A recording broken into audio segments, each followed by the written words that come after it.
ఇక్కడ చదువుకున్న పాఠశాలలో చేయడం నాకు చాలా ఆనందంగా ఉంది.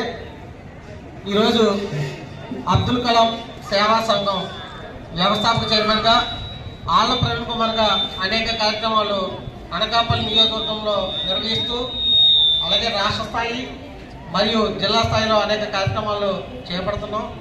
దానిలో భాగంగా ఈరోజు రాజ్యాంగ దినోత్సవాన్ని ఏర్పాటు చేయడానికి ఈ కార్యక్రమం అందరూ పాల్పంచుకోవడానికి అందరూ కూడా క్లాస్ కూడా అభినందన కోసం కూర్చున్నాం.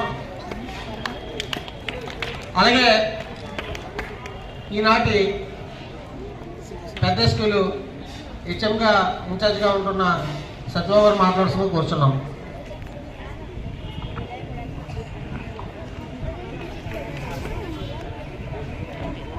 మనగానే గ్రేట్ అని